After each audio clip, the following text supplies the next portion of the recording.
Hello student, आगे हमने kinetics में कंसंट्रेशन वाला जो फैक्टर है वो भी हम पढ़ रहे हैं। It means what is the effect of concentration of reactant on rate. Concentration की रेट पे क्या इफेक्ट होगी, और उसके लिए one of the important term that is order of reaction. और ऑर्डर ऑफ रिएक्शन आपको पता है, तो कंसंट्रेशन आप इतना बढ़ाओगे तो रेट इतनी बढ़ेगी वो आप आराम से बोल सकते हो। But main point is how to determine order of reaction. ठीक है, तो ऑर्डर ऑफ रिएक्शन फाइंड करने की डिफरेंट मेथड्स हैं। फर्स्ट जो मेथड मैंने आगे आपको बताई थी, how to determine order with the help of differential rate equation. और उसमें हमने देखा था कि हमें टी और आर के रीडिंग लेने हैं लेफ्ट से, उसके बाद उसका ग्राफ बनाना है और ग्राफ में से हमें रेट निकालनी है, वो स्लोप वाला कॉन्सेप्ट, टेंजेंट वाला। ठीक है, और वहां पे हम थर्ड कॉलम बनाते हैं रेट की। रेट जो है that is our function y, concentration है that is our variable x, और x और y के जो ऑब्जर्वेशन है डिक्रीजिंग फॉर्म में रहेंगे, और उनके बीच का जो मैग्नीट्यूड है उसकी कंपैरिजन करनी है कि कंसंट्रेशन इतना डिक्रीज हुआ तो रेट इतनी डिक्रीज हुई, दोनों का मैग्नीट्यूड सेम है तो ऑर्डर हो जाएगा 1। तो इस बेस पे हमने डिस्कशन किया था, but that method is very difficult और नॉट कन्वीनियंट, और उसीलिए आगे हमने पढ़ा था integrated rate equation, half life, उससे रिलेटेड ग्राफ। तो हमने क्या किया, जो भी ऑर्डर होते हैं 0, 1, 2, व्हाटएवर, उसकी कुछ कैरेक्टरिस्टिक्स का हमने कलेक्शन किया in the form of theory. We know integrated rate equation for 0 order, first order, half life, ये सब हमें पता है। ठीक है, वो जो इंफॉर्मेशन हमने कलेक्ट की है दैट इज आल्सो कैरेक्टरिस्टिक्स और नेचर ऑफ डिफरेंट ऑर्डर, तो उसको हम अब अप्लाई करने जा रहे हैं। उसको अप्लाई कैसे करना है? सो अप्लाई करना मतलब to determine order of reaction. तो जो भी हमने कुछ पढ़ा है उसको अब हम यूज करने जा रहे हैं। ठीक है, तो टेक्स्ट बुक में तो प्रॉपर उसको मैनेज नहीं किया है, फिर भी ये जो लेक्चर है उसमें आज में जो टॉपिक हमारा रहता है that is a methods to determine order of reaction. Okay, तो वन बाय वन डिस्कस करने जा रहे हैं। So first method that is initial rate method. Initial rate method, अब इसके बारे में टेक्स्ट बुक में कुछ लिखा नहीं है, ठीक है, फिर भी न्यूमेरिकल है, एमसीक्यू है, उसमें ए मेथड के बेस पे बहुत सारे क्वेश्चंस आ सकते हैं। तो सबसे पहले ए मेथड को यूज कैसे करना है वो देखो। सपोज हमारे पास एक रिएक्शन है, suppose we have R2P and we want to determine order of reaction with respect to R, because in this reaction only one reactant that is R, तो हमें एक ही ऑर्डर निकालना है। ओके, सो रेट इक्वेशन की format होगी rate is equal to K R to the power n, क्योंकि अभी हमें ऑर्डर पता नहीं है। तो ये मेथड में क्या करना होता है, सबसे पहले आपको एक्सपेरिमेंट करना होता है। Experiment, so first column that is experiment, Monday, Tuesday, Wednesday, like this. In second column you have to prepare R0. R0 means initial concentration of R, और यहाँ पर लिखेंगे initial rate। initial rate किस पे depend होगा? initial rate depend on initial concentration।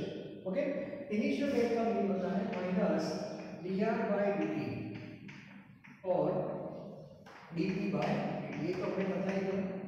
अब ये method में एग्जैक्टली देखो क्या है, मैं आपको एक पूरा न्यूमेरिकल बता रहा हूँ जिससे आपको पता चलेगा, थ्योरी जैसा कुछ है नहीं, लेकिन न्यूमेरिकल फॉर्म में इसको समझते हैं थोड़ा। ठीक है, तो सबसे पहले एक रिएक्टेंट होता है तो नॉर्मली 2 एक्सपेरिमेंट होते हैं, 2 रिएक्टेंट है तो नॉर्मली 3 होते हैं, और एक्सरसाइज में से बहुत सारे न्यूमेरिकल आपको मिलेंगे। तो अभी हमने पहला एक्सपेरिमेंट किया मंडे, क्लियर। मंडे मैंने ये जो आर है उसका इनिशियल कंसंट्रेशन सपोज कितना लिया 10 molarity, suppose 10 molarity. So initial rate measure that is 5 molarity पर सेकंड। ये डेटा आपको दे दिया है, मतलब इनिशियल कंसंट्रेशन जब 10 लिया मंडे को, जब रिएक्शन स्टार्ट हुआ तब रेट कितनी थी 5 मोलारिटी पर सेकंड, क्लियर। अब बाद में रिएक्शन कंप्लीट हो गया, लेकिन हमारे पास इनिशियल का डेटा है। इसके बाद एक्सपेरिमेंट 2 ट्यूसडे, रिएक्शन से R2P but initial concentration is different, for example 5 molarity, मतलब ट्यूसडे कंसंट्रेशन हाफ कर दिया, इनिशियल कंसंट्रेशन को हाफ कर दिया। जो प्रैक्टिकल 10 से स्टार्ट हुआ था मंडे, वो ट्यूसडे 5 मोलारिटी से स्टार्ट हुआ। अब जैसे 5 मोलारिटी यहाँ पे ली, इनिशियल रेट मेजर की, तो पता चला कि रेट भी क्या हो गई, हाफ हो गई। तो ऐसा डेटा आपको दिया है। Now on the basis of this result we can determine order of reaction, ठीक है। तो ऑर्डर ऑफ रिएक्शन फाइंड करने की हमारे पास दो मेथड है। तो सबसे पहले मेथड 1 में आपको बताना,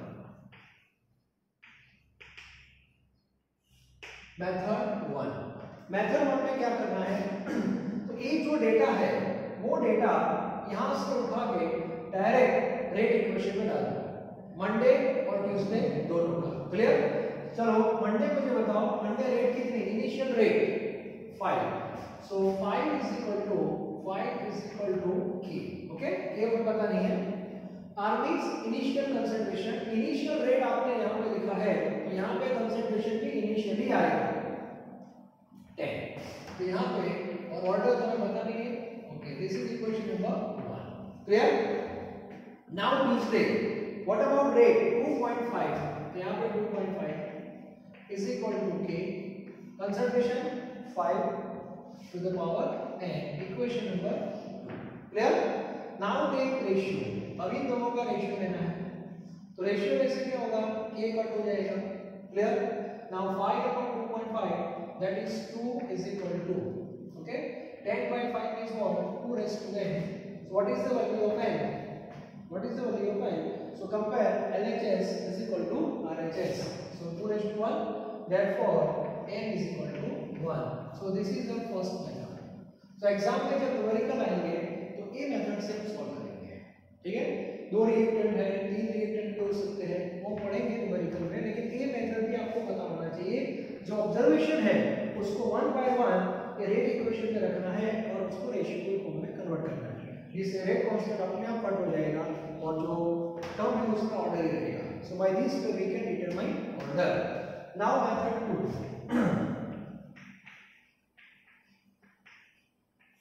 ये मेथड जो है डायरेक्ट शॉर्टकट है, और शॉर्टकट मतलब आगे भी मैंने आपको बताया था, डायरेक्ट ये कॉन्सेप्ट यूज करना है, rate directly proportional to r to the power n, ये सबको पता है, k वैल्यू निकाल दिया सर। अब इसमें क्या करना है, आपको वैल्यू दे रखनी है, हाफ टाइम्स, ये सब कॉन्सेप्ट आपका क्लियर होना चाहिए direct. For example concentration Monday 10 था और आपने 5 लिया, तो इसका मीनिंग हुआ कंसंट्रेशन आपने क्या किया, हाफ किया, यस। तो यहाँ पे आपको वैल्यू लिखनी है, हाफ मतलब क्या, 1/2, यस, लाइक दिस, और बाद में प्रोपोर्शनलिटी को निकाल दो, डायरेक्ट रेशियो आता है, ओके। चलो सामने रेट पे क्या इफेक्ट हो रही है, तो रेट देखो 5 का 2.5 होगा, तो रेट भी हाफ हो गई, रेट हाफ हो गई मतलब क्या लिखोगे, 1/2। तो ये जो मेथड 2 है उसमें आपको वैल्यू नहीं रखनी है टेबल में से, लेकिन आपको खुद डिसाइड करना है कि कंसंट्रेशन हाफ हुआ, डबल हुआ, क्या हुआ। और साइंस के बच्चों को पता होना चाहिए 10 में से 5 हुआ मतलब कंसंट्रेशन हाफ हुआ, और 5 में से 2.5 हुआ मतलब रेट भी हाफ हुआ, तो आप ऐसे डायरेक्ट लिख सकते हो, क्लियर। तो इससे भी आपको आंसर मिल जाएगा। Compare power, so again n is equal to 1, ये कौन सा हो गया, first order. So there are two methods, two way to determine order in this method, initial rate method, ठीक है। तो इसका एक स्क्रीनशॉट निकाल दो, और ये मेथड जो है उसका मैक्सिमम यूज करते हैं एमसीक्यू, और ऐसे बहुत एमसीक्यू में सॉल्व किए हैं। Concentration of reactant increase by increased by 2 times, okay, then rate increased by 8 times. So what is the order? 2 times है तो यहाँ पे 2 लिखो, 8 times है तो यहाँ पे 8 लिखो, तो 2 raised to 3 8 हो जाएगा. So order of reaction that is 3. Clear?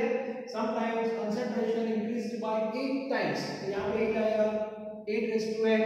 Rate increases by 2 times, तो n is equal to 1/3 हो जाएगा. And order of reaction में भी fraction a concept भी आपका clear होना चाहिए. ठीक है, तो ये मेथड जो है that is initial rate method, not given in your textbook but MCQ and numerical के लिए most important. ठीक है, इसका एक स्क्रीनशॉट ले लो. Now second method. Second method जो है जो हमने पढ़ा है उसके बेस पे है. हमारे पास जीरो ऑर्डर और फर्स्ट ऑर्डर का कलेक्शन है और वो जो कलेक्शन है उसको ही मैं मेथड में कन्वर्ट कर देगा. Okay, number 2 and that is integrated rate equation. Integrated rate equation method. Clear? चलो ये मेथड को कैसे यूज करना है वो देखो. फिर से एक बार R2P आपका रिएक्शन है और इसका आपको ऑर्डर फाइंड करना है. तो सबसे पहले इसमें क्या करना है, हमें केमिस्ट्री की लैब में जाना है और वहां से हमें T और R की रीडिंग लानी है. बस T और R at T equal to 0, R equal to R0, T equal to T1, R equal to R1, T2, R2, T3, R3 like this. ठीक है, और ये रीडिंग लाने के बाद हमें क्या करना है. So we have K is equal to R0 minus R upon T minus C. चलो क्या है, ये जीरो ऑर्डर का इंटीग्रेटेड रेट इक्वेशन है. जीरो ऑर्डर का इंटीग्रेटेड रेट इक्वेशन है. तो हमें क्या करना है कि जो थर्ड कॉलम है वो बनानी है, that is K. K means rate constant. तो यहाँ पे थर्ड कॉलम आपकी बनेगी रेट कांस्टेंट की. फर्स्ट रीडिंग भूल जाओ, pVd इक्वल टू 0 है. अब आपको क्या करना है कि सारे जो ऑब्जर्वेशंस है, concentration of reactant according to time, one by one put in this equation and find out K. For example, T equal to T जो लिखा है, T की जगह आप क्या लिखो, T1. ये जो R लिखा है that is R1 और R0 तो यहाँ पे है, मतलब ये तीन रीडिंग आपको यहाँ पे रखने हैं. For example, value of K 2.5. For example, 2.5 for this observation. Clear? Now T equal to T2, R equal to R2 and R0. तो ये चीज यहाँ पे रखो. For example, 2.49. T equal to T3, R equal to R3, R0. For example, 2.51. Now see value of K almost same. Almost same. इसका meaning हुआ ये जो ऑब्जर्वेशन है वो एक इक्वेशन को फॉलो करते हैं और एक इक्वेशन किस ऑर्डर का है, जीरो ऑर्डर का. तो प्रूव हो गया this observation related with zero order reaction. तो बहुत ही सिंपल मेथड है. ठीक है, तो K की वैल्यू आपको चेक करनी है. बस आप बोलोगे सर ये वैल्यू सेम नहीं आ रही है, there are so many variation in different value. For example ये 2.5 है, यहाँ पे आपका ऐसे डायरेक्ट 50 आ गया सर, यहाँ पे डायरेक्ट 60 आ रहा है, मतलब there is no relation. So not worry. आपको क्या करना है, K जीरो ऑर्डर के नहीं है तो फिर क्या करोगे, दूसरा option K is equal to 2.303 T log R0 by R. Same parameter है, बात समझ आ रही है. यहाँ पे T था तो T है कि नहीं. तो अब क्या करना है, मान लो कि यहाँ पे ऑब्जर्वेशन सेम नहीं आ रहे हैं.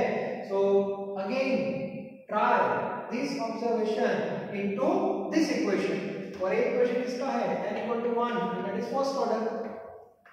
तो ये सारे observation T1 R1 R0 T1 R1 R0 T2 R2 R0 T3 R3 R0 T4 R4 R0 हर बार K फाइंड करो ना. जीरो ऑर्डर में K के आंसर सेम नहीं आ रहे हैं, फर्स्ट में तो आ ही जाएंगे because we have only two option, either zero order और फर्स्ट ऑर्डर. क्लियर? तो दो में से किसी एक को एक ऑब्जर्वेशन में सेटिस्फाई कर देंगे, क्योंकि हम जीरो और फर्स्ट की बात कर रहे हैं। हाँ, जनरल बेस पे आपको सोचना है, मान लो कि यहाँ भी k की वैल्यू सेम नहीं आ रही है, तो आप इसमें गए, मान लो कि इसमें भी सेम नहीं आ रही है, तो ये हम सेकंड ऑर्डर। तो ऐसे इक्वेशन हर एक ऑर्डर के हमारे पास सेकंड का भी होता है, थर्ड का, फोर्थ का, फिफ्थ का, सभी ऑर्डर का इंटीग्रेटेड इक्वेशन है। तो जनरल फॉर्म में आप सोचो, वन बाय वन आप आगे बढ़ते जाओ, ट्रायल एंड एरर मेथड, कहीं ना कहीं तो k की वैल्यू सेम मिल जाएगी, and that is a integrated rate equation method. अभी हमारे पास दो ही रेट इक्वेशन है, वो डिस्कशन ये दो बेस पे ही होगा। बात समझ आ रही है? कोई बोल रहा है कि सर मुझे यहाँ भी k की वैल्यू सेम आ रही है, यहाँ भी सेम आ रही है, नेवर पॉसिबल है ही नहीं, उसको सिंप्लीफाई करना नहीं आता, इसका मीनिंग है सब। ठीक है, तो ये जो मेथड है वो इंटीग्रेटेड रेट इक्वेशन मेथड है। मतलब ऑब्जर्वेशन आपको लेफ्ट से लाने हैं और थर्ड कॉलम किसकी बनानी है, k means rate constant. Third column आपने k की बनाई, मतलब आप ये मेथड को फॉलो कर रहे हो, और थर्ड कॉलम आपने रेट की बनाई ग्राफ वाला, तो आप डिफरेंशियल रेट इक्वेशन को फॉलो कर रहे हो। ठीक है, तो अभी हम इंटीग्रेटेड रेट इक्वेशन की बात कर रहे हैं, सो आपको k फाइंड करना है। Is it clear? Okay, so this is our integrated rate equation method. इसके बेस पर न्यूमेरिकल भी आएंगे, तभी मैं आपको बताऊंगा। आपको बस ये दो कॉलम दी होगी और आपको k फाइंड करना है बस। तो ऑब्जर्वेशन वन बाय वन पहले याद रखो, यहां से नहीं आता, याद रखो जहां पे आंसर सेम आता है ऑलमोस्ट सेम आना चाहिए। क्लियर? तो ये रेट इक्वेशन से डिसाइड कर सकते हैं। थर्ड जो मेथड है that is graphical method. Third जो है दैट इज ग्राफिकल मेथड। ये मेथड में हम क्या करते हैं, तो जब इंटीग्रेटेड रेट इक्वेशन डिराइव किया था तब बीच में हमने दो ग्राफ भी ऐसे बनाए थे। तो ये मेथड में भी आपको क्या करना है, फिर से एक बार आपको चलो R to D का ऑर्डर बतानी है। ओके, तो केमिस्ट्री की लाइन में जाओ और उसमें T और R के रूल ले लो। 0 है तो यहाँ पे R0, T1 है तो R1, T2 है तो R2, T3 है तो R3, लाइक दिस। ओके, अब यहाँ पे हमने थर्ड कॉलम बनाई थी k की। ग्राफिकल मेथड में कॉलम भी बनानी है। सबसे पहले आपको इन दोनों का ग्राफ बनाना है, R वर्सेस T। तो एक ग्राफ बनाते हैं R versus T। If graph like this, तो प्रूव हो गया कि जीरो ऑर्डर है। क्यों? क्योंकि हमें पता है जीरो ऑर्डर का नेचर पहले से फिक्स है। In case of zero order R versus T always straight line having negative slope. Clear?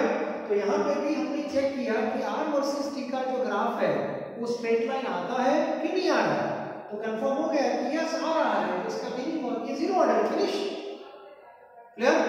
Sir straight line नहीं आया तो क्या करोगे? नो इश्यू, स्ट्रेट लाइन नहीं आ रहा है तो आपको एक दूसरा ग्राफ बनाना है, log R versus T। log R versus T का बनाना है। सर log R कहां से लाएंगे? तो थर्ड कॉलम में एक्स्ट्रा बना दो जिसमें यहाँ पे log R है। R की जितनी भी वैल्यूज है सबका log आपको निकालना है, और log निकालने से वैल्यू क्या हो जाएगी? चेंज हो जाएगी। और आपको ग्राफ किसका बनाना है? log R वर्सेस T का बनाना है। और ये ग्राफ यदि स्ट्रेट लाइन आ गया, it means observation related with first order. क्यों? क्योंकि फर्स्ट ऑर्डर का नेचर फिक्स है। log R वर्सेस T का जो ग्राफ है that is always straight line having negative slope like this. मतलब आपके ऑब्जर्वेशन दो में से किसी एक ग्राफ को ही फॉलो करेंगे, आइदर R वर्सेस T और log R वर्सेस T, दो में से एक ही ग्राफ स्ट्रेट लाइन आपको मिलेगा, और जो स्ट्रेट लाइन आ रहा है उस हिसाब से आपका ऑर्डर है वो फिक्स हो जाएगा। बात समझ आ रही है? सबसे पहले ट्राई किसका करना है? R वर्सेस T का ट्राई करना है। यदि R versus T straight line आ गया तो आगे जाने की जरूरत नहीं है। बात समझ आ रही है? लेकिन R वर्सेस T यदि स्ट्रेट लाइन नहीं आ रहा है तो पॉसिबिलिटी है कि फर्स्ट ऑर्डर हो सकता है, लेकिन कंफर्म करने के लिए log R वर्सेस T का ग्राफ बनाते हैं। So this is actually method for the determination of order of reaction and which is known as graphical method. Clear? तो ग्राफ से भी आप ऑर्डर डिसाइड कर सकते हैं, इंटीग्रेटेड रेट इक्वेशन से भी आप ऑर्डर डिसाइड कर सकते हैं। तो डिफरेंट वेज है for the determination of order of reaction, मतलब मैंने आगे भी आपको बताया था, हमने जीरो ऑर्डर और फर्स्ट ऑर्डर का जो भी कलेक्शन किया है, और वो जो कलेक्शन हमने किया है उसको हम यूज कर रहे हैं। बात समझ आ रही है? और ये मेथड बहुत इजी है, तो इस बेस पे हम वर्क कर सकते हैं। बाद में तो इसका एक स्क्रीनशॉट ले लो। 3 मेथड मैंने आपको बता दी। उसके बाद हमने एक और थ्योरी पढ़ी है, half life. Half life for zero order and half life for first order. तो हाफ लाइफ का नेचर भी फिक्स हो गया है, तो उसको भी हम मेथड के फॉर्म में अप्लाई कर सकते हैं। ठीक है, so this is a half life method, तो उसको भी मैं मेथड में ले रहा हूं। तो 3 मेथड आपकी हो गई। First is initial rate method, second that is integrated rate equation method, third that is graphical method. Okay, अब बात करते हैं half life method. Half life method, okay. अब जीरो ऑर्डर के बारे में आपको डिटेल पता है। Half life, first half life 30 है तो सेकंड 15, फर्स्ट ऑर्डर है तो 30 ऐसा मैंने आपको बताया था। ओके, नाउ नंबर 4,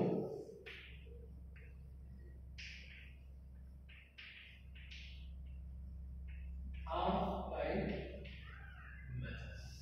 ठीक है, अब थोड़ा हमें आइडिया है तो मैं लिख देता हूँ। चलो, जीरो ऑर्डर और फर्स्ट ऑर्डर के बारे में हमारे पास कितनी कुछ इंफॉर्मेशन थी। जीरो ऑर्डर में 100 मोलर से हमने स्टार्ट किया था। 100 का हाफ कितना, 50, और 50 का 25। तो यहाँ पे हमने फर्स्ट हाफ लाइफ लिखी थी 30 मिनट, ये हाफ लाइफ है ना, और ये हाफ लाइफ थी 50 मिनट्स। ओके, मतलब यदि 30-50 आ रहा है तो प्रेडिक्शन आपका हो जाएगा कि ये जीरो ऑर्डर है। लेकिन एक बात याद रखना, ये मेथड जब आप अप्लाई करते हो तो आपको केमिस्ट्री की लैब में नंबर ऑफ ऑब्जर्वेशंस जो होते हैं बहुत ज्यादा देने पड़ेंगे, क्योंकि आपको 2 हाफ लाइफ चाहिए, फर्स्ट एंड सेकंड। और 2 हाफ लाइफ के लिए आप जो इनिशियल ले रहे हो उसका 2 बार आधा होना चाहिए। 100 का 50 और 50 का 25। तो 25 क्या है, 25 है वो परसेंटेज हो गया, क्योंकि 100 से मैंने स्टार्ट किया है। सो 25% है, that is a remaining concentration, and 25% that is a remaining, it means 75% completed. तो इसका मीनिंग होता है ये मेथड आपको यूज करनी है तो आपको रिएक्शन कितना परसेंट कंप्लीट करवाना पड़ेगा, 75%। 75 तक आप जाओगे या 25% रिमेनिंग तक आप जाओगे, then and then you will have 2 values of half life, first and second, then you can compare this। ठीक है, तो फर्स्ट की कंपेयर में सेकंड हाफ लाइफ आधी आ रही है तो प्रेडिक्शन हो जाएगा कि जीरो ऑर्डर है। ओके, फर्स्ट ऑर्डर में क्या हुआ था आपको बताया, 100 मोलारिटी, 100 का हाफ कितना, 50, 50 का 25। तो ये हाफ लाइफ कितनी थी, 30 मिनट, तो ये भी 30 मिनट, 30 आ गया मतलब फर्स्ट ऑर्डर।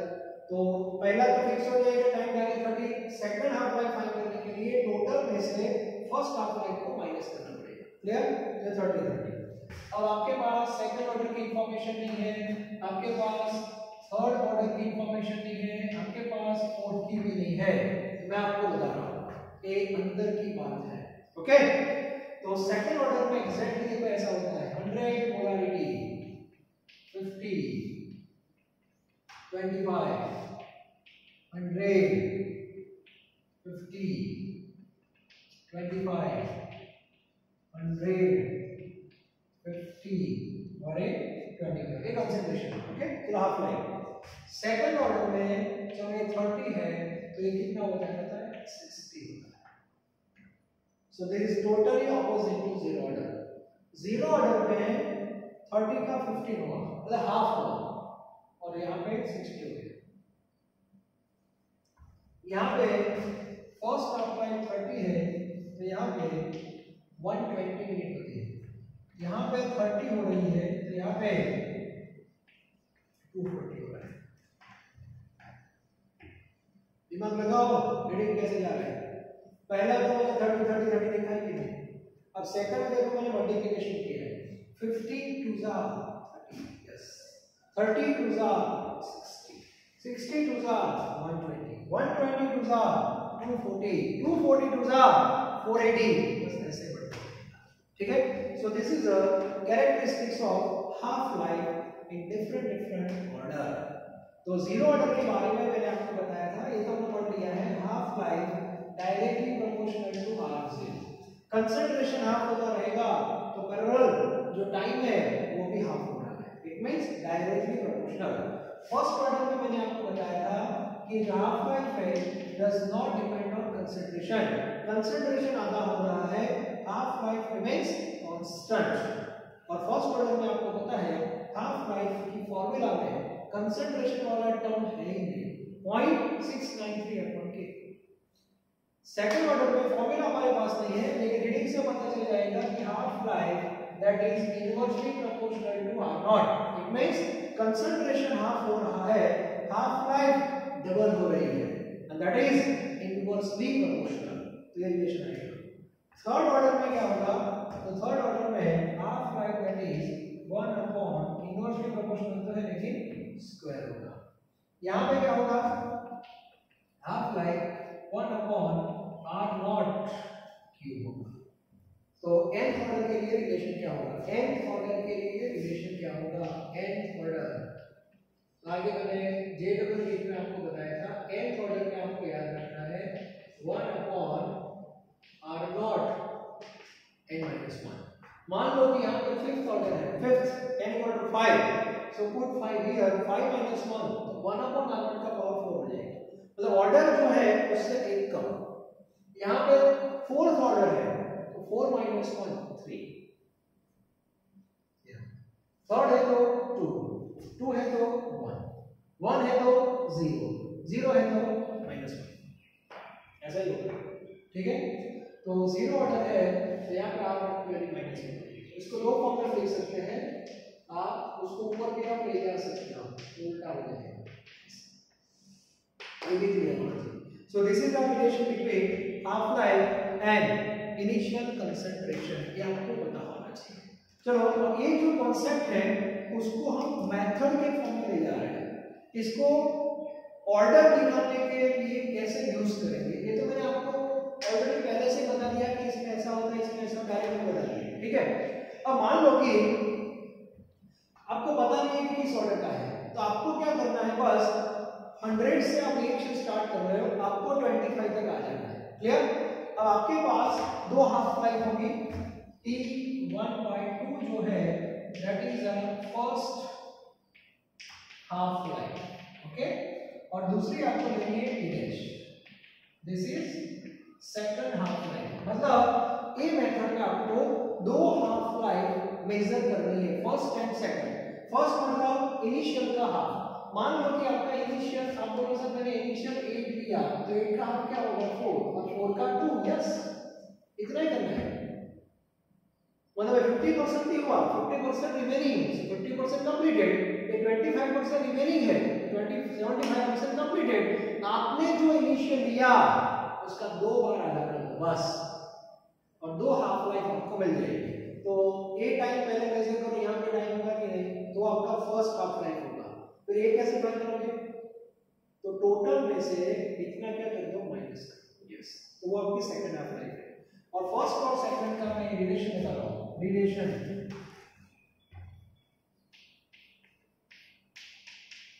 तो रिलेशन है T'1/2 is equal to 2 raised to n minus 1, this is the relation, ये रिलेशन टेक्स्ट बुक में नहीं है, ये सब अंदर की बात है, and this is applicable for JEE and NEET, ये बहुत इंपॉर्टेंट है। ओके, तो सबसे पहले आपको दो हाफ लाइफ फाइंड करनी है। अब आप चेक कर सकते हो, मान लो कि अभी ऑर्डर आपको पता नहीं है, ठीक है, 100 का 50 होने में कितना टाइम लगा, 30 मिनट, और 50 का 25 का हमने चेक किया 15 मिनट लगा, तो इसका मीनिंग हुआ T' कितना हुआ 15, 15 is equal to 2 raised to n minus 1 into 30, ऐसा लिख सकते हो। Now 15/30 that is 1/2 is equal to 2 raised to n minus 1, therefore 2 raised to minus 1 is equal to 2 raised to n minus 1 लिख सकते हो कि नहीं। Now compare power, so n minus 1 is equal to minus 1, therefore n is equal to 0, हो गया 0। मान लो कि आपका ऑब्जर्वेशन ऐसे आ रहा है, ये आपको पता नहीं है, first and second both are 30 30, तो दोनों 30 है, 30 upon 30 that is 1, and 1 means what? 1 means 2 raised to 0. Therefore n minus 1 is equal to 0. Therefore n is equal to 1. This is first order.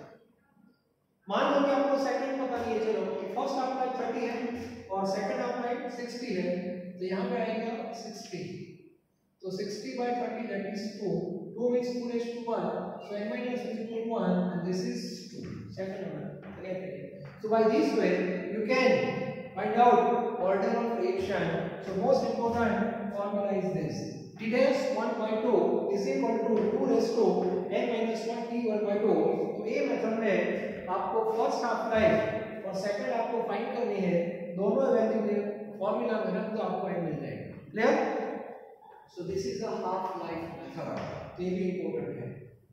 हाँ, इसमें आपको रीडिंग बहुत ज्यादा लेना है, लेकिन ग्राफ भी नहीं बनाना है, के भी नहीं फाइंड करना है। बात समझ आ रही? आगे भी मेथड का स्टडी क्या था, टी आर और के बनाना है। ग्राफ में टी और आर का ग्राफ बनाना है, इसमें तो टी और आर ही है बस, लेकिन नंबर ऑफ रीडिंग आपको ज्यादा लेने पड़ेंगे, because we need 2 half life, first and second. मतलब आपको 75% रिएक्शन को कंप्लीट करवाना है। 10 से आपने स्टार्ट किया तो 2.5 तक आपको रीडिंग लेने हैं। आपने 4 से स्टार्ट किया तो 4, 2 और 1 तक आपको रीडिंग लेने हैं। मतलब आपका जो इनिशियल है उसको 2 बार आधा करना है, इतना याद रखना है, ठीक है? और परसेंटेज के फॉर्म में याद रखना है, तो 75% रिएक्शन आपका कंप्लीट होना है। Is it clear? So this is the half life method. Okay, तो ये टॉपिक हमारा कंप्लीट हो गया है। तो हमारे पास बहुत सारे ऑप्शन आ गए हैं to determine order of reaction, कोई भी मेथड आप अप्लाई कर सकते हैं, ठीक है? तो इसका एक स्क्रीनशॉट निकालो। चलो, ये सब मैंने आपको जो पैम्फलेट दिया है उसमें सब कुछ मेंशन किया हुआ है, ठीक है? लेकिन आपकी नोट्स में परफेक्ट आपको खुद लिखना है, ये बोलना मत। अब आप सोचते होंगे कि सर ये ऑर्डर का बेनिफिट क्या है? दूसरी एक छोटी सी स्टोरी है जो मैं आपको बताने जा रहा हूँ, और जिससे पता चल जाएगा कि ऑर्डर का रोल क्या है। आगे भी मैंने आपको बताया है, ऑर्डर आपको पता नहीं है तो आप इतना ही बोल सकते हो, यहाँ कंसंट्रेशन इंक्रीज होगा तो रेट इंक्रीज होगी, ऐसा बस इतना बोल सकते हैं। तो ऑर्डर का इंपॉर्टेंस क्या है, इसका मैं एक सिंपल आपको एक स्टोरी सुनाता हूँ, एग्जांपल एक स्टोरी सुनाता हूँ। चलो अच्छी तरह सुनना, पूरा पॉइंट आपके पूरा कॉन्सेप्ट जो है वो आपके दिमाग में नहीं, आपके ब्लड के अंदर घुस जाएगा, ठीक है? तो सबसे पहले मान लो कि आपकी केमिकल की फैक्ट्री है, ऐसा मान लो आप बहुत बड़ा इंडस्ट्रियलिस्ट हो, आपके पापा जो है, ठीक है? और आप यहाँ क्लास में पढ़ते हो मेरे साथ, ऐसा मान लें, ठीक है? मान के रहते पढ़ते हो। अब आपकी जो इंडस्ट्री है वो वापी में है, वापी और अंकलेश्वर, ये दोनों जो प्लेस है गुजरात के, इसमें बहुत बड़ी, बहुत ज्यादा मतलब केमिकल की फैक्ट्री है, बहुत। तो आपकी फैक्ट्री भी वहाँ पे है, आप यहाँ पे हॉस्टल में रहकर पढ़ते हो और मेरे ट्यूशन में आते हैं, ऐसा मान लेते हैं, मेरे क्लास में आते हैं। चलो, अब आपके जो पापा है उनका नाम चलो मान लो कि परेश भाई है, ठीक है? परेश भाई, ओके। तो आपकी जो कंपनी है उसमें ये रिएक्शन हो रहा है R2P, और बहुत सालों से प्रोसेस चल रही है। आपके जो ग्रैंडफादर थे पहले वो हैंडल करते थे, अब आपके पापा कर रहे हैं, ठीक है? और वर्षों से प्रोसेस चलती आ रही है। और आपके जो पापा है क्या नाम बताया, परेश भाई, यस, वो भी R0 इक्वल टू 100 मोलारिटी लेते हैं। इसका मीनिंग क्या हुआ कि जब वो रिएक्शन स्टार्ट करते हैं तो कंसंट्रेशन जो रिएक्टेंट का है वो 100 मोलारिटी से स्टार्ट करते हैं, मतलब पर लीटर वो R के 100 मोल लेते हैं, और रिएक्शन कंप्लीट होने में 60 मिनट का टाइम लगता है। मतलब अभी ये प्रोसेस चल रही है, ठीक है? मतलब जो प्रोडक्ट है वो 1 घंटे के बाद बाहर आती है, और बहुत सालों से ये चलता आ रहा है, उसमें कोई भी चेंज नहीं हो रहा है, ओके? अब मार्केट में बहुत कंपटीशन आ रही है, ऐसे ही प्रोडक्ट दूसरी कंपनी वाले बहुत कम टाइम में बाहर निकालते हैं। अब कंपटीशन साथ में तो रहना ही पड़ेगा। तो आपके जो पापा थे वो टेंशन में आ रहे हैं, क्या क्या करें, हमें ये प्रोडक्ट कम टाइम में चाहिए। इसका मीनिंग हुआ कि रेट बढ़ानी पड़ेगी। अब रेट बढ़ाना है तो कैसे बढ़ाएं? आपके पापा तो कुछ पढ़े नहीं इतना ज्यादा, पढ़े नहीं, यस। अब उनको काइनेटिक्स के कुछ भी पता नहीं है, लेकिन उनको पता है कि हाँ मेरा लड़का क्या क्लास में पढ़ता है, 12th में केमिकल काइनेटिक्स करके एक चैप्टर रहता है जिसमें रेट और फैक्टर के बारे में इंफॉर्मेशन देते हैं, शायद उनको पता होगा, आपको पता होगा। तो ये सोच के आपके पापा ने आपको फोन किया कि बेटा तुम काइनेटिक्स पढ़ रहे हो तो इसमें ऐसा कुछ आ रहा है और आप बहुत ही स्मार्ट और इंटेलिजेंट हो, ऐसा मान लेते हैं, ठीक है। तो आपके पापा ने आपको फोन किया, बोला हाँ पापा बोलो क्या दिक्कत है? दिक्कत है कि हमारी कंपनी में जो रिएक्शन हो रहा है उसकी रेट बढ़ानी है। अब कैसे बढ़ाए वो मुझे पता नहीं है। तो आपने बोला कोई बात नहीं, मुझे कुछ डेटा दे दो, रिएक्टर क्या है, प्रोडक्ट क्या है और अभी आप कैसे वर्कआउट कर रहे हो, ठीक है। तो आपको डेटा आपके पापा ने दे दिया, ये सब डेटा है, आप अपना काम शुरू कर रहे हो।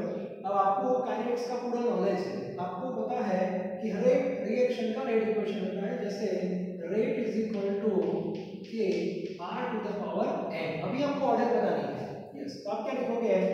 पापा को आपने पूछा कि ऑर्डर मुझे पता है, पापा बोला मुझे कुछ भी पता नहीं है, मतलब आपके पापा ने ऑर्डर निकाला ही नहीं आज तक, तो वो काम आप कर रहे हो।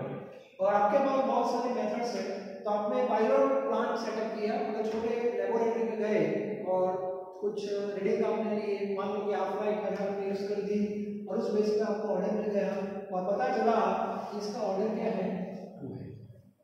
कौन सा ऑर्डर है? सेकंड ऑर्डर है।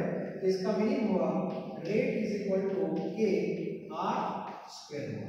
पहले ऑर्डर पता नहीं था, अब ऑर्डर आपके पास आ गया है। तो अब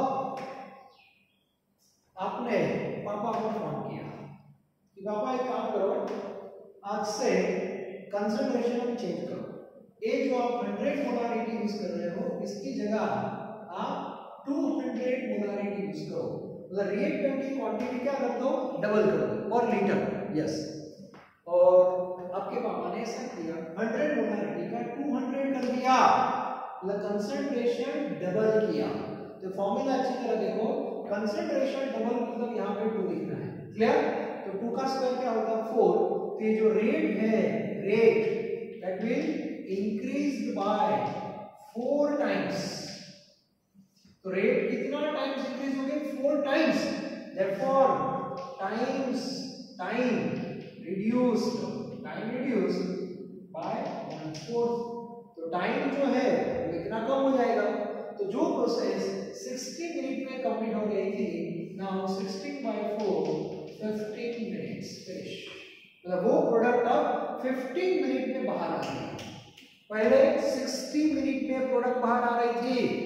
अब आपने जो पापा को एडवाइस दी उससे कंसंट्रेशन डबल करवा दिया, आपने कंसंट्रेशन डबल करवा दिया, ऑर्डर अब पता चल गया है, ऑर्डर 2 है तो 2 का स्क्वायर आ गया 4। तो रेट जो है वो 4 टाइम्स इंक्रीज हो गई, और रेट 4 टाइम्स इंक्रीज होगी तो टाइम उतना कम लगेगा। Rate and time both are equal to proportional, तो रेट 4 टाइम्स है तो टाइम रिड्यूस हो जाएगा।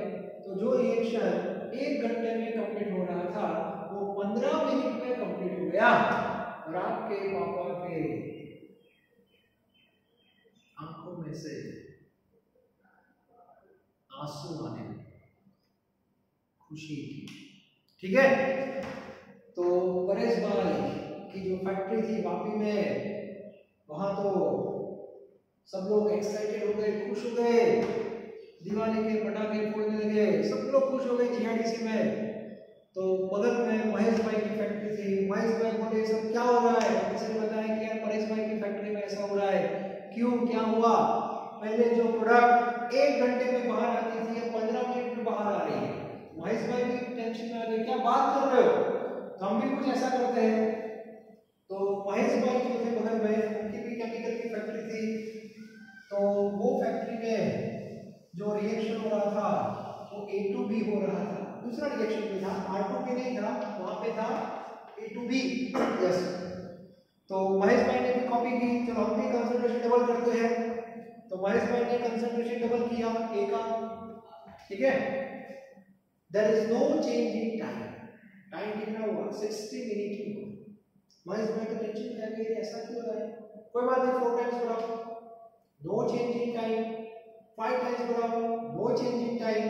महेश भाई तो टेंशन में आ गए, क्योंकि रिएक्टेंट बढ़ाना मतलब क्या, मार्केट से रॉ मटेरियल परचेज करना होता है, उसमें पैसा लगता है। तो महेश भाई ने बहुत पैसा डाल दिया टू परचेजिंग रिएक्टेंट, फिर भी टाइम में कोई चेंज आया ही नहीं। तो महेश भाई तो टेंशन में आ गए, दौड़ते हुए परेश भाई के यहाँ पे आप पहुंचे। यार परेश, दोनों फ्रेंड हो गए, यार तुम्हारी फैक्ट्री में तो बेनिफिट मिला, मुझे तो कुछ हुआ ही नहीं, मेरे तो बहुत सारे पैसे बर्बाद हो गए यार, ये सब क्या है? तो आपके पापा जो परेश भाई थे, उन्होंने महेश भाई को बताया, देख यार मैं भी तेरे जैसा, मुझे भी कुछ पता नहीं चलता, मेरे लड़के ने मुझे एडवाइस दी है, ठीक है, कि ऐसा करो, मैंने किया और मुझे बेनिफिट हुआ। एक काम कर, ये उसका फोन नंबर है, उसको फोन कर, और हाँ रात के 8 बजे के बाद फोन करना, पूरा दिन तो पड़ता रहता है, डिस्टर्ब नहीं होना चाहिए। महेश भाई ने आपको फोन किया, यार आपकी फैक्ट्री में तो ऐसे प्रॉब्लम सॉल्व होगा, मुझे बेनिफिट नहीं मिला। तो आपने बोला ठीक है अंकल, कौन सी प्रोसेस है? अंकल ने बताया A to B। तो आपको थोड़ा आइडिया तो हो गया कि ये कॉपी की है। बोला कोई बात नहीं, 2 दिन के बाद आपको मैं बता दूंगा।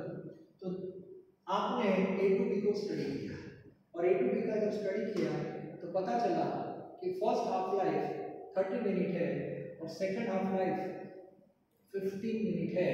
तो A to B कौन सा हो गया? जीरो ऑर्डर हो गया।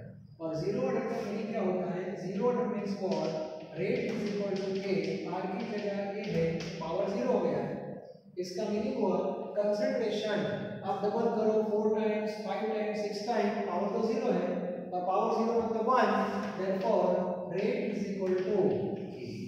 इसका मीनिंग हुआ रेट चेंज होगा ही नहीं, कंसंट्रेशन की रेट पे कोई इफेक्ट नहीं है। उसका रीजन है जीरो ऑर्डर है विद रिस्पेक्ट टू A। तो आपने इमीडिएटली महेश भाई को फोन कर दिया, अंकल अब ज्यादा पैसा मत बिगड़ना, क्योंकि आपकी कंपनी में जो रिएक्शन है वो एक्चुअली जीरो ऑर्डर का है। तो महेश भाई बोले जीरो ऑर्डर मतलब क्या? जीरो ऑर्डर का मीनिंग आपने बताया था ना कि देखो कंसंट्रेशन की रेट पे कोई इफेक्ट नहीं होगी, तो आप कंसंट्रेशन वाला जो फैक्टर है वो भूल जाओ। तो महेश भाई तो टेंशन में हो गए, मेरा कुछ भी नहीं होगा। तो आपने उसको बताया नहीं ऐसा नहीं है, rate is equal to K का मीनिंग हुआ कि रेट जो है वो K पे डिपेंड हो गई। तो बोला K किस पे डिपेंड होता है? तो ये टॉपिक आपको अभी पढ़ना बाकी है, लेकिन मैंने आगे आपको बता दिया था कि डिपेंड्स ऑन टेम्परेचर। तो टेम्परेचर आप चेंज करोगे तो K चेंज होगा, और K चेंज होगा तो रेट चेंज होगा। मतलब जहां पे जीरो ऑर्डर होता है उनके लिए कंसंट्रेशन वाला जो फैक्टर है वो इफेक्टिव नहीं है। क्लियर होना चाहिए, बात समझ आ रही है? So this is the importance of order of reaction. और इसीलिए कोई भी इंडस्ट्री हो, कोई भी रिएक्शन हो, उसका रेट इक्वेशन फिक्स होता है विथ ऑर्डर। और विथ ऑर्डर जब कोई रेट इक्वेशन आपके पास होता है तो इन फ्यूचर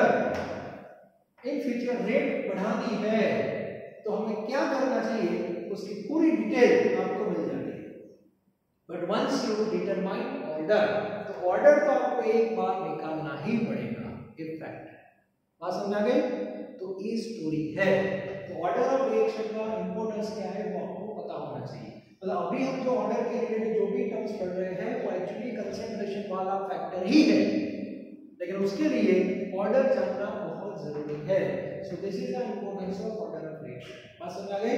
तो एक काइनेटिक्स है, इसको बोलते हैं केमिकल काइनेटिक्स। दूसरी बात, ऐसा नोट मैंने भी जो पैम्पलेट भेजा है उसमें मेंशन किया हुआ है, नॉर्मली हम ऐसा लिखते हैं rate is equal to K R to the power n। अब कभी-कभी एग्जाम में क्वेश्चंस ऐसे आते हैं, नॉर्मली कंसंट्रेशन की तो रेट पे नॉर्मल इफेक्ट होती है, ओके, लेकिन कभी-कभी ये लोग आपको कंफ्यूज कर देते हैं।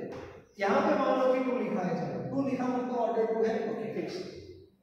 अब क्वेश्चन ऐसा होगा, concentration of reactant increased by 2 times. Concentration of reactant increased by 2 times. Then what is the effect? What is the effect on rate constant? Student लिखते हैं 4 times. मैंने क्या पूछा? What is the effect on rate constant? Concentration आप double करते हो तो इस पे क्या इफेक्ट होगा? लोग लिख के आते हैं सर 4 टाइम्स, क्यों सर 2 का स्क्वायर 4 हुआ, वो रेट 4 टाइम्स हुआ। यस, मैंने क्वेश्चन में क्या पूछा, rate constant.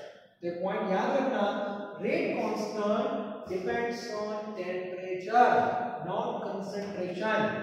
Temperature and concentration both are factors and factors are independent to each other, ये आपको पता होना चाहिए। एक बात याद रखना, रेट इक्वल टू, तो नॉर्मली हम लिखते हैं ना, rate equal to K R to the power n. K change होगा तो रेट चेंज होगी, आर चेंज होगा तो भी रेट चेंज होगी if order not equal to 0। लेकिन ये दोनों टर्म जो है दैट इज इंडिपेंडेंट। ये पॉइंट आपको याद रखना है। तो कंसंट्रेशन वाला जो फैक्टर है वो यहाँ पे कंप्लीट हो गया। ऑर्डर ऑफ रिएक्शन के बेस पे पूरी डिटेल मैंने आपको दे दी in the form of theory. Notes भी मैंने आपको भेज दिए हैं, लेकिन आपको अपनी पर्सनल नोट्स प्रिपेयर करनी है। नेक्स्ट लेक्चर में हम इससे रिलेटेड जो न्यूमेरिकल है, पर्टिकुलर इलस्ट्रेशन और इंडेक्स, उसके बारे में हम डिस्कस करेंगे। Okay, thank you very much.